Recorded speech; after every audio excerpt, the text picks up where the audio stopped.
ಒಂದು ದಿನ ಇದ್ದದ್ದು ಮತ್ತೊಂದು ದಿನ ಇಲ್ಲದಂತೆ ಆಗುವುದು ನಶ್ವರ ಈ ಜಗತ್ತು ಅಂತ ಅವ್ರು ಹೇಳಿದ್ರು. ನೋಡಿ, ನಂಜುಂಡಪ್ಪನವ್ರು ಓಡಾಡಿದ್ರು, ಇಲ್ಲಿ ಇದ್ರು, ಬಾಳಿದ್ರು, ಬದುಕಿದ್ರು, ನಿರ್ಗಮಿಸಿದ್ದಾರೆ. ಆದರೆ ಅವ್ರ ನೆನಪು ಮಾತ್ರ ಇದೆ ಇಲ್ಲಿ. ಅವತ್ತೇನಾದರೂ ಅವ್ರು ಇದ್ದಂಥ ಕಾಲದಲ್ಲಿ ನಾವು ನೀವೆಲ್ಲ ಹಾರಾಕೊಂಡು ಕೂತಿದ್ರೆ ಕಪ್ಪಾಡ ಹೊಡೆದು ಆಚೆ ಓಡಿಸ್ತಾ ಇದ್ವಿ. ಎಷ್ಟು ಧೈರ್ಯ ಇದೆ ನೀವು ಬಂದು ನಮ್ಮ ವರಂಡಾಲ್ ಕೂತ್ಕೊಂತಾ ಇದ್ವಿ ಅಂತ ಇಂಗ್ಲೀಷಲ್ಲೇ ಬೈದಿರ್ತಾ ಇದ್ರು. ಯಾಕೆ ಮಾತು ಹೇಳ್ತೀನಿ ಅಂದ್ರೆ, ಅವರು ಪ್ರಥಮ ಕನ್ನಡದ ಒಂದು ಸಂಘಟನೆಯನ್ನು ಮಾಡಿದಂಥ ಸಮಯದಲ್ಲಿ ಇಂಗ್ಲೀಷ್ ಪಾಠ ಮಾಡ್ತಾರಂತೆ.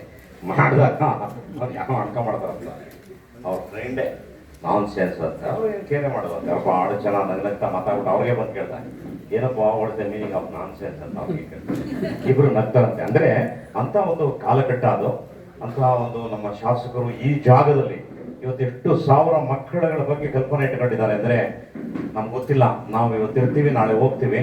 ಆದರೆ ಈ ಕಾಂಪೌಂಡಲ್ಲಿ ಬೆಳೆದಂಥ ಮಕ್ಕಳು ನಾಳೆ IAS, KS, IPS, doctor, engineer ಆದಾಗ ಅವರ ಇಡೀ ವಂಶಗಳು ಮೊದಲನೇದಾಗಿ ನಮ್ಮ ಡಾಕ್ಟರ್ಗೆ ಅರ್ಸುತ್ತೆ, ಎರಡನೇದು ನಂಜುಂಡಪ್ಪ ಅವರ ಫ್ಯಾಮಿಲಿಗೆ ಅರ್ಸುತ್ತೆ ಅಂತ ಒಂದು ಜಾಗವನ್ನು ಭಾಳ ಬ್ಯೂಟಿಫುಲ್ಲಾಗಿ ಮಾಡಿದ್ದಾರೆ. ನಾನು ಭಾಳ ಹೆಮ್ಮೆ ಪಡ್ತೀನಿ. ಸ್ವಲ್ಪ ಬೇಕು ನಮ್ಮ ಶಾಸಕರು ಕರ್ದಾಗಿಲ್ಲ ಅಂತ, ಭಾಳ ಕ್ಲೋಸ್ ಫ್ರೆಂಡ್ ನನಗೆ. ಅವರು ಇಂಗ್ಲೀಷಲ್ಲಿ ಬೈಕೊಂತಾರೆ ನನಗೆ. ಅದಕ್ಕೋಸ್ಕರ ನಾನು ಅವ್ರ ಮಾತಿಗೆ ನಿನ್ನೆ ರಾಘವೇಂದ್ರ ಸ್ವಾಮಿ ಮಾಡಿದ್ರು, ಶ್ರೀಗಳು ಬಂದಿದ್ರು, ಅಲ್ಲೇ ಫೋನ್ ಬಂತು. ನಾನು ಅವ್ರು ಏನು ಕರೆದ್ರು ಬಂದ್ಬಿಡ್ತೀನಿ, ನಾನು ಇಲ್ಲ ಅಂತ ಹೇಳಲ್ಲ. ಬಂದೆ ಹ್ಯಾಪಿ, ತುಂಬ ಚೆನ್ನಾಗಿತ್ತು. ಮೇಡಮ್ ಅವ್ರಿಗೆ ಇನ್ನೊಂದು ಸ್ವಲ್ಪ ತುಂಬ ಮೈಕೋಣ, ಅವ್ರ ಲೆಟರ್ ಎಕ್ಸ್ಪ್ಲೈನ್ ಬೇಕನ್ನ ತುಂಬ ಶ್ರಮ ಪಟ್ಟಿದ್ದಾರೆ.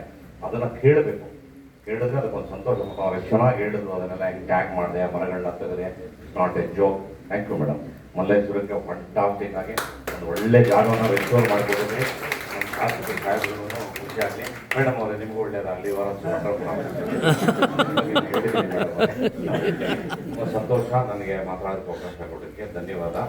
ನಮ್ಮ ಶಾಸಕರನ್ನ ಮನದಾಳದಿಂದ ಎಲ್ಲರೂ ಹರಸ್ತಾ ಇರಿ. ಒಂದು ಹೊಸ ಚೇರ್ ಸಿಗಲಿ. ನಮಸ್ಕಾರ.